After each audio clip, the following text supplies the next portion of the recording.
Hello and welcome to our program Violence Free World. We continue our quest for solutions to the raging spate of violence in our country. And today, as special guest on the program, we have His Excellency, Right Honorable Aminu Tambuwal, the Governor of Sokoto State and Vice Chairman of the Nigeria Governors Forum.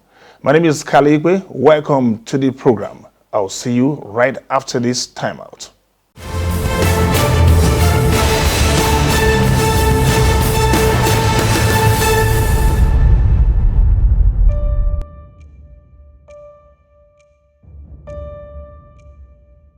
The raging spate of violence in Nigeria has continued to defy all forms of approach at resolving it.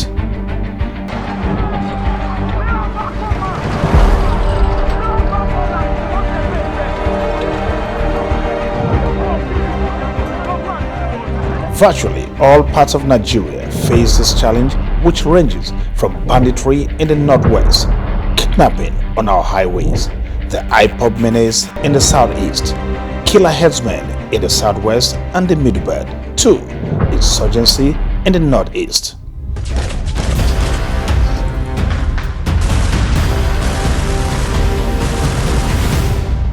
Particularly, the new trend of hostage taking for huge ransom, mostly borne by the government, has become rather too often and smacks of complicity from very high quarters. We also have situations where children are kidnapped at different levels and at different intervals. And what happened at the end of the day is that we take money to go and beg them to release our children to us. So if you are now on a negotiation table, who determines the pace of where the pendulum swings to? Now, if you look at all this, the question is, who is having upper hand as at now? Can we conveniently, boldly, truthfully say that our security is having an upper hand? Public outcry against this trend has dominated national discourse, with some sectors resorting to self-help by way of vigilante groups, like in the case of Amotekun in the southwest and JTF in the north, a measure that is more or less official by now. The attendant fear and anxiety have brought about a rhetoric of fury as people trade accusations and counter-accusation as to who is responsible for the dastardly acts. We have avalanche of laws in this country that criminalizes terrorism. We have avalanche of laws in this country that criminalizes kidnapping, abduction, and the like. Now, all these laws have not been put to place against any one of these people. To the best of my knowledge, look at the number of those that were arrested, and after arrest they will be handed over to their governors as repentant terrorists.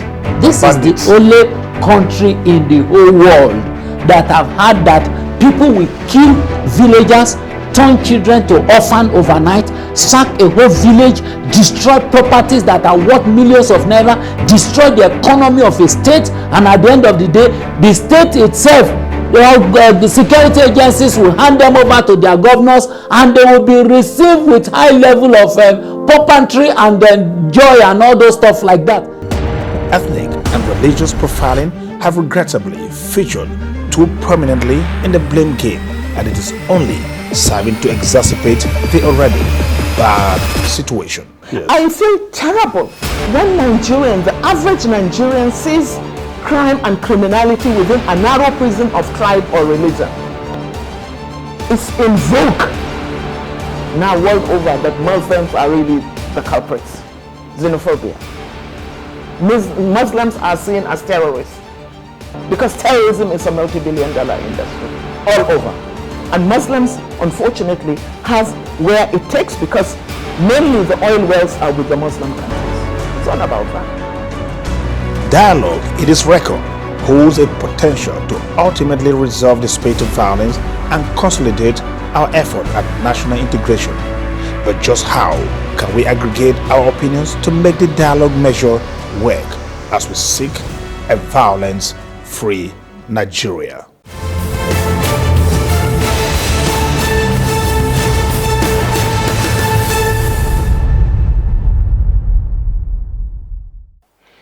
Welcome back. Excellency, once again, you're welcome to the program. Cally, thank you very much for having me. All right, Excellency, let's dive straight into the conversation. Now, youth restiveness, COVID-19. What I said, the youth restiveness are actually, I'm also referring to the NSAS protests. Those two events basically defined the year 2020. It was a very rough one. Now, that had come and seemed like it's going, we've gone midway into it, rather. Looking back now, would you say the events that necessitated, particularly NSAS, have been taken care of well enough? Well, thank you very much, but I would like to say that from the onset, is more of work in progress than those issues that saw us having NSAS protests on our hands being completely addressed and taken care of. I can at best say that some of those issues are just being addressed, and therefore it's work in progress. You know that part of what actually brought about the NSAS protest includes the feeling of lack of inclusion of youth in governance and managing the affairs of the country where they largely populated, and of course the issues of police brutality, and of course there are issues about unemployment, and whether we like it or not, also the lockdown in a way also contributed in making the youth getting so frustrated to the extent that they resorted to that level of campaign in terms of drawing attention to the issues of concern to them. Did this strike you like a vote of no confidence on the present crop of leadership as being mooted in some quarters? Well, not exactly that, but more of, as I said, calling attention of the leadership to some basic fundamental issues that needed to be addressed by the government at all levels and leadership at all levels. Not necessarily a vote of no confidence, but a wake-up call, kind of. That's a smart one. So listen, now, Northwest arguably can pass as an epicenter for violence, aside from the insurgency in Borno State. Every day you wake up now, in fact, it's a dreaded place. But somehow you look quite, even though we've seen you make some moves around. But how safe do you think Sokoto is from all of this? Or do you even feel safe? Well, Sokoto is not insulated from the happenings in the Northwest, because the borders that we have, both local and international borders, are artificial borders. We are virtually same people in the Northwest, and so also if you move towards the Republic of Niger, you can also say that Nigerians and Nigerians on those border communities are virtually the same people, speaking the same language, having common tradition and culture. That's why you call it artificial borders. Artificial borders. So we cannot, as a state, say that we are insulated from happenings in Niger Republic and happenings in our neighboring states like Zamfara. So once Zamfara is under pressure of bandits and banditry, the expected, of course, backlash reaches Sokoto. Of course, we know how it's been bad in Katsina and Niger, and of course, Kebbi State. All of those border, one way or the other, the actual epicenter of this banditry in Northwest, which has been identified as being Zamfara State.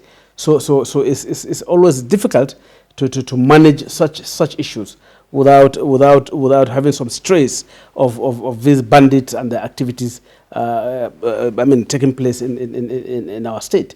And of course what will happen in Niger Republic, bordering Mali, and of course the pressure from Tripoli, from Libya, and all of that. In fact, the entire Sahel region, sub-region of Africa is engulfed in various conflicts, armed conflicts, proliferation of light weapons, and so Sokoto cannot be isolated from that. Or you just feel lucky? Even though we are doing our best to ensure that we minimize the impact of all of this on Sokoto society, but we still get some flashes of it. And you can actually say you have succeeded considerably. I'm not saying you are not boasting, you're not gloating. No, we are not. We are still managing the situation, and I think it's not gone out of control. Okay, ethnic profiling, Excellency, rings loud as we crave for solution to the spate of violence in the country. And how do you think we can better manage this? Suddenly, crime has got religion now, has got tribe, and people are talking left, right, and center, the rhetoric of fury, more or less like. But the ethnic profiling, I'd like you to talk on this. I appeal to Nigerians, my dear compatriots, to learn from lessons of other climes, to learn from lessons of other countries where ethnic profiling led to monumental bloodbath and colossal loss of human lives and property. And the country that really comes to mind almost immediately on the African continent when you talk about ethnic profiling is Rwanda, where you have had issues of the Tutsis and the Hutus. And we saw what happened. And it was so recent in history for us to forget about that. It's very fresh on our minds. So it does no one any good for us to embark on that kind of pathway, travel on that kind of pathway. It's true that we have criminals amongst virtually every tribe, no matter how small that tribe is in Nigeria.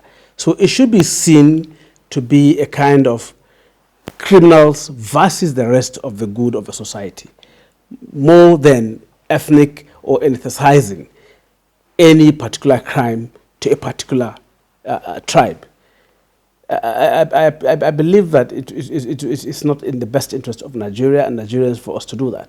So we should desist, and I appeal with every sense of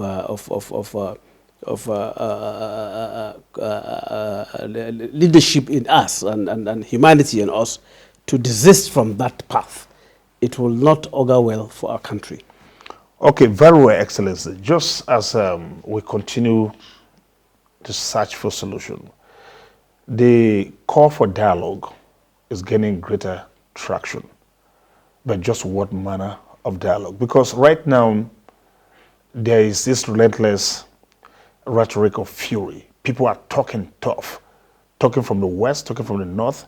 Even amongst your colleagues, governors, you will hear Darius Ishaku talking tough here, Governor Bala talking tough, Otom is responding, and this crossfire.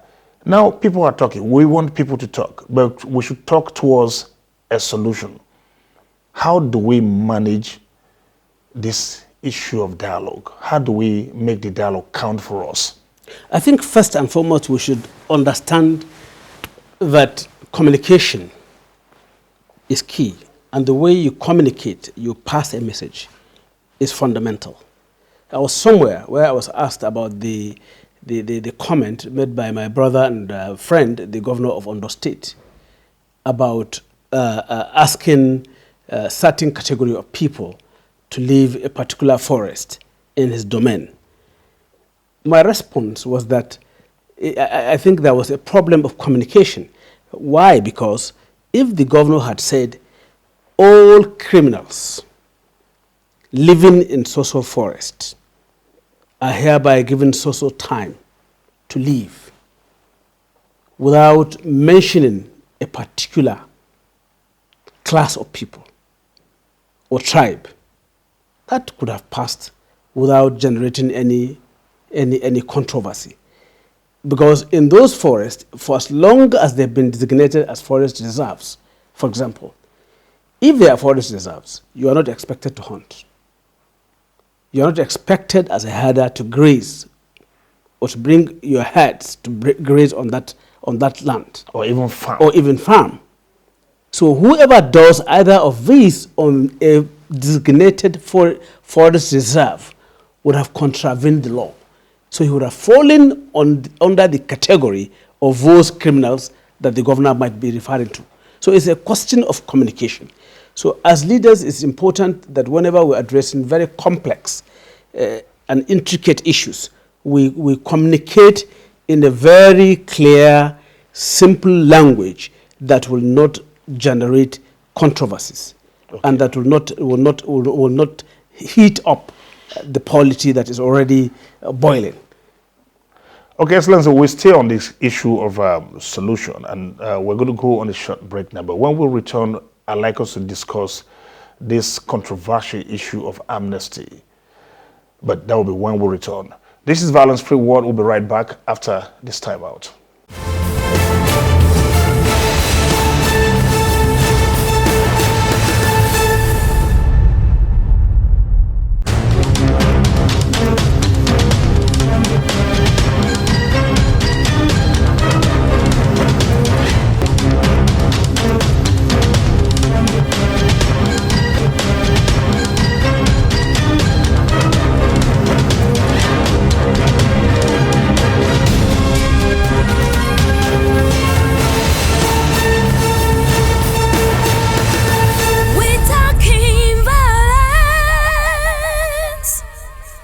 Welcome back. Just before we went on that break, we hinted Excellency was going to touch on the issue of amnesty.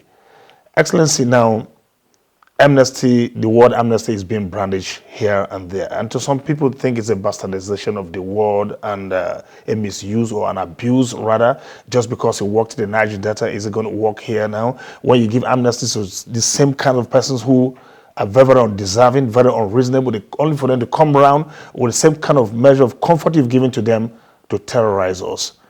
What kind of cycle are we in? Well, let me begin by going back to the issue of language, amnesty, negotiations, engagement, discussions, whatever can bring peace, for me, should be applied. Let me ask you, the Kankara boys, were they rescued through a gun battle, a gun duel, or through negotiations and conversations? How about saying ransom? It was business. I'm not sure it was ransom, because every side of it had denied ransom. Maybe the government had denied ransom, even the bandits themselves had denied collecting any ransom. Okay. So what we have been made to believe is that there were discussions, there were engagements, there were possibly negotiations. But ultimately, no guns were used. Same also with the Kagara boys and the passengers in Niger State. It wasn't through a gun battle, it wasn't through a gun duel, it was through negotiations. And so also with the Jangebi girls in Zamfara State. So whoever is saying that these engagements are not paying off, I think is making a very, very big mistake. Try the engagements. In any case, even if you are running a battle, a war, there must be a window of discussions. But can you trust these people you're negotiating with? Why do they keep? Why does the cycle keep going, keep running? As we speak, I know that there are some bandits in the Zamfara State that actually, even in Sokoto State, some years back, when this problem started, we had engagements with some of them, and they repented, and they never go back to it. Wow. I know that as a fact, and anybody can double check that with the police in Sokoto, with the SSA in Sokoto. It's there, it's documented. That's one of the problems, information management here. So even in Zamfara, two of those people that were used to recover the Jangebi girls were repentant bandits that repented. Governor of Zamfara is there to speak to these issues. So one cannot say that engagement should be completely ignored. I think they should be pursued simultaneously, side by side. Non-kinetic approach to those who believe that they are tired and they want peace, or who believe that they've been converted into being better human beings. They should be accepted. And those who believe that they want to continue to terrorize us should be pursued and eliminated, because they have declared war against our country. They have taken up arms against our country.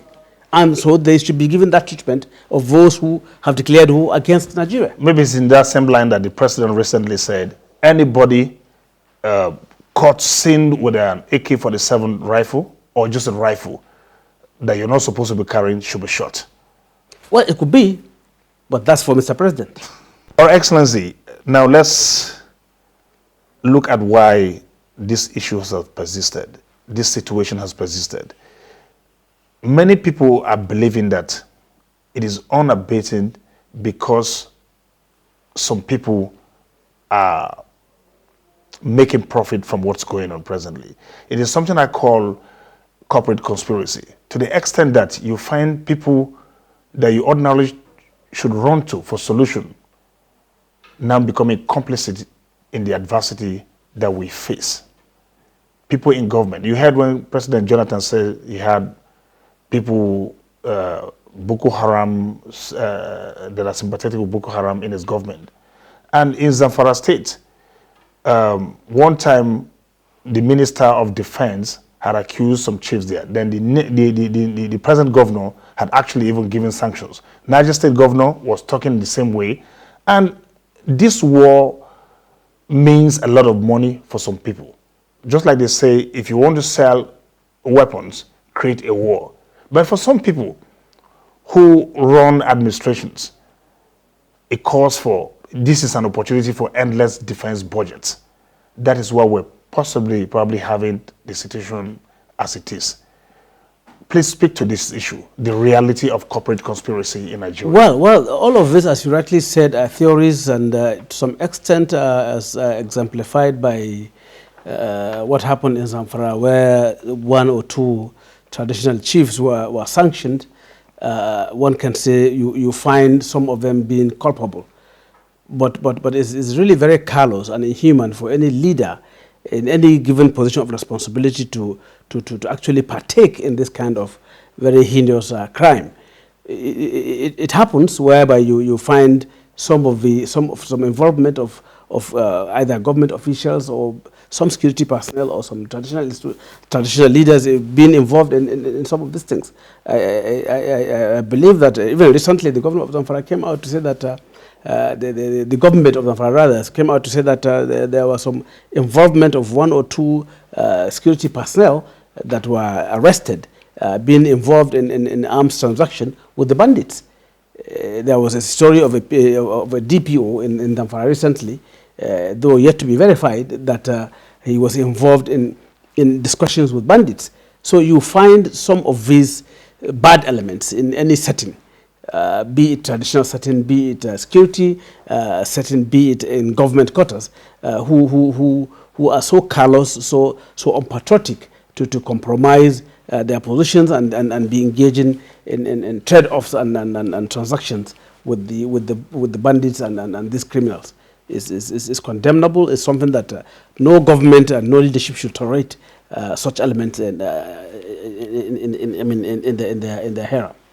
It seems like the society that we live in today is indirectly or sometimes somewhat directly encouraging or rewarding violence, encouraging violent people. It's inconceivable, but yet we see it. A bandit clutching an AK-47, sitting side by side with a governor or with government officials, and they're having discussions, they even snap photographs and they celebrate this stuff. And then one other way, they seem like they get what it is. They live comfortably. They get what they want to get. Like in Niger Delta, for instance, pipelines protection was given to, a contract was given to ex-militants, ex-fighters. Must you fight? Must you take to arms? Must you shake the tables to get the attention of the authorities of the society for it to become respected? Why is it so, Excellency? Well, I think it's essentially part of failure of system and our inability to really do the right thing at the right time. If we have had all this while the right security architecture with that is well remunerated, well equipped, and sufficient numbers of them, well trained. Possibly we don't have to be going into negotiations with bandits, into negotiations with the militants and all of those making it public. All of those criminals. But in a situation whereby you being a leader and you know from your own vintage position that you need to engage these people, because you have a reversal of roles in this case. They are more or less operating from position of strength to your own position as a leader, and all that you are doing it in order to save the lives of your people. You may as well have to do that, because it's possibly not your own failure. It's decadence, is rot in the system over the years, over decades that you have made. So you are left with no option other than to engage for peace.